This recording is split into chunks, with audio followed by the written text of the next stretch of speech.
Kabajamtoota daawwattoota qophii Oromiyaa kiyyaa akkasumas maatiiwwan Oromiyaa kiyyaa har'a immoo qophii isin bashannansiisa jennee tokko isinii qabannee dhiyaanneerra. Hanga dhuma qophii keenyaatti akka nu waliin taatan sin affeeraa.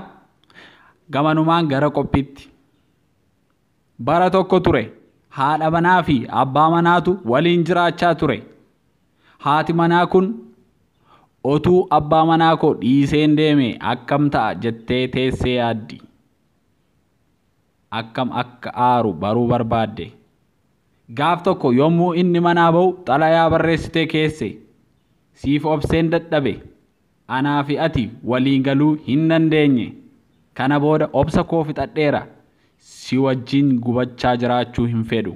Nagaan turi ani deemeera jettee ofii ishee siree jala seentee dhokatte. Abbaan manaa yeroo ol seenu haati manaa isaa hin jirtu. Kutaa ciisichaa isaattis yommuu ollitu xalayaa isheen barreessitee minjaalarra keessi sana argee dubbise. Bilbila isaa saffisaan fuudhe nama tokkotti bilbile. Hello damma koo eessa jirta? Uffee isheen siin jedhe sun ni sokkiteem. Eessatti wal agarra baga narraa deemte. Durumaa iyyuu sitti himeera anatu dogoggore jalqabumaa si fuudhuun qaba ture. Ariitiidhaan bakka dur wal agarru sanatti kootu damma koo baay jedhee bilbila cufe.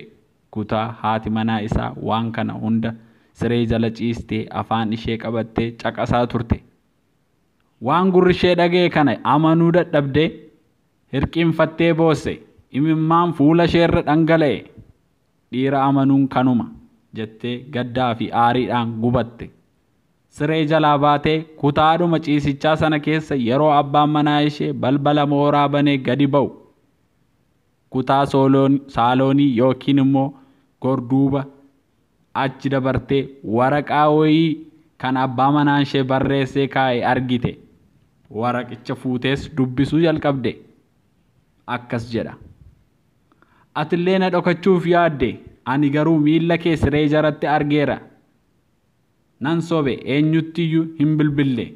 Daabboo bituufan deebi'ee bahe. Tapha fokkisaa akkasii dhiisi. Ka'ii irbaata nuuf dalagi. Sin jaalladha jedhee barreessee deeme. Otuu hin hubatiin quba hin gubatiin jedha mitiire. Mee qophii kanarratti yaada qabdan akkasiin nuu geessan sin gaafachaa. Hanga qophii birootiin walitti deebinutti nagaan nuuf turaa isiniin jenna. Oromiyaa kiyya subscribe, like, share gochuu hin dagatinaa. Galatoomaa.